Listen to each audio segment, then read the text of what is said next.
Good evening, this is Jill Allen, College for America with my Experience Art Body of Work project. Today we are going to review a number of famous paintings and sculptures that range in their creation period from the 14th century to the 20th century AD. Following this review, we will focus on two of these artworks to review the differences and similarities. The Lamentation, created by Giotto di Bondone, mostly referred to as simply Giotto, was completed in 1306. This fresco painting can be found in Scrivegni Arena Chapel, Padua, Italy. A fresco is a mural painting directly on a plaster, and therefore many of this type in the early Renaissance period can be found in church buildings. During this period, many artists worked directly for the church and contributed their works to the decoration of the walls of churches to depict the life and death of Jesus. The Lamentation subject matter is presumably after the crucifixion, when Jesus' followers were weeping over him. The viewer will note that Jesus' head is resting in the lap of his mother Mary, with angels hovering above. The way in which she is holding and looking at Jesus can be directly aligned with other works of the birth of Christ. All figures and even the landscape in the painting point toward Jesus, so much so that even two of the figures have their backs to the viewer and others with the face partially obscured, all to draw the eye toward Jesus.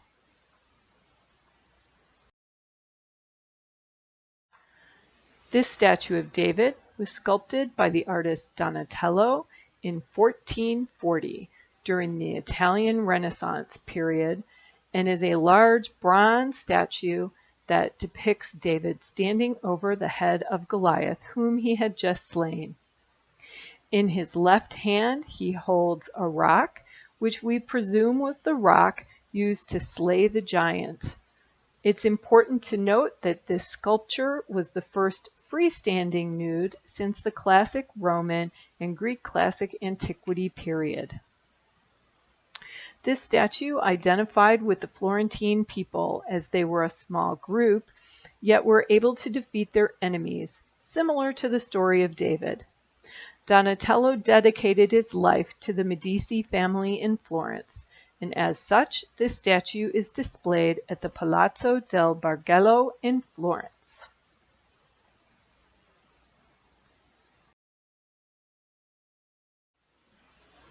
This beautiful yet dark oil on canvas painting was painted by Peter Paul Rubens in 1611 during the Baroque period and can be found at the Cathedral of Our Lady of Antwerp, Belgium. This painting was a commissioned piece by the Catholic Church. Called the Elevation of the Cross, the subject of this painting is that of the men who were responsible to lift Christ, already nailed to the cross, upright so the crucifixion execution could begin. It is evident how difficult this is by all the muscle tension shown in the characters, as you would imagine or see someone at the gym lifting heavy weights. All characters, with the exception of Jesus, are dark, muscular, and gleaming with sweat from their efforts. Jesus is depicted as pale, more slight than the rest, and appears to be looking upward toward the heavens, perhaps communicating with God. Again, we note in this painting the angle of the subjects as well as the cross direct the viewer's eyes toward Jesus, and then Jesus' eyes pointing upward.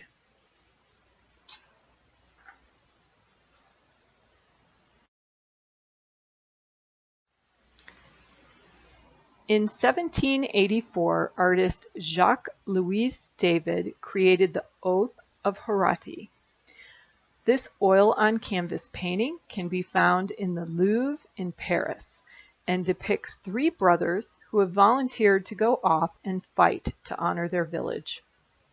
According to the reviewers on Khan Academy, This was a common method of war at the time between Rome and Alba. Each city would select their 3 best and bravest soldiers to go to battle, so that the entire cities were not decimated by the tragedy of war with all the men fighting. The brothers in this painting have taken the oath to fight to the death in honor of their city and are reaching toward their swords, which are being given to them by their father. The women in their lives are behind the father, lamenting the brothers going off to fight. Notice how the men are standing tall, strong, and erect, and the women are buckled over with their limbs weak and limp, as if they have no strength to go forward or have given up.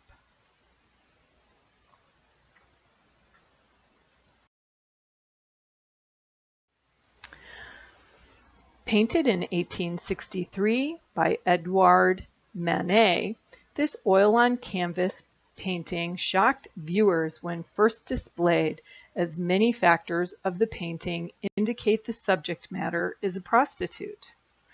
Details such as the figure looking directly at the viewer, the black cat, which was a symbol of prostitution, the orchid in her hair, her earrings, and how she ignores her servant bringing her flowers are noted. Additionally, the name Olympia was a common pseudonym used for a prostitute. Nudes were not uncommon during this period. However, this painting seems to be directly similar, right down to the pose of the figure, to older paintings and drawings of Venus. This painting, however, was not idealized like many of the former Venus paintings, but was more realistic.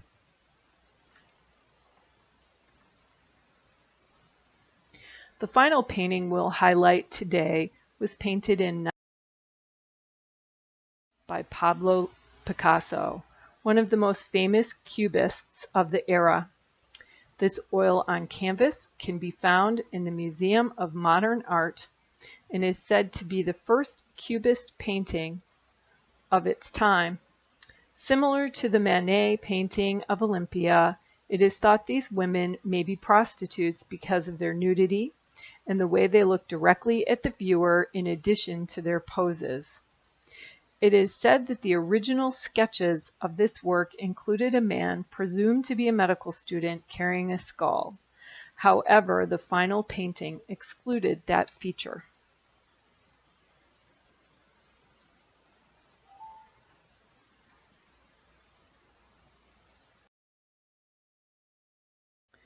Now we will perform a compare and contrast review of Rubens' Elevation of the Cross and Giotto's Lamentation.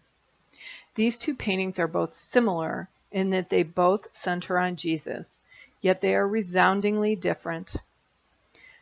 An oil on canvas, completed in 1611, the Elevation of the Cross depicts Christ prior to his death, just after he is nailed to the cross. The Lamentation scene is a fresco painted some 300 years earlier in 1306. Both paintings are important works of Christian art and each found in a church. The Elevation of the Cross depicts Christ prior to his crucifixion, with the content painted using dark colors, and the opposite is occurring in the Lamentation scene, where we see Christ's followers hovering over his body after the crucifixion.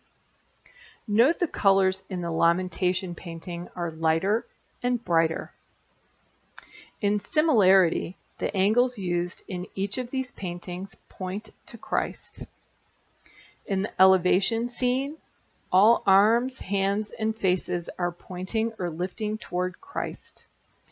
In the Lamentation scene, all faces are looking onto the body of Christ, even though the angle of the rock behind the figures lifts your eye toward the sky only to find the angels looking down on Christ. Finally, while these scenes seem so different, each of these paintings are actually similar in their content as the final days of Jesus' life from two perspectives.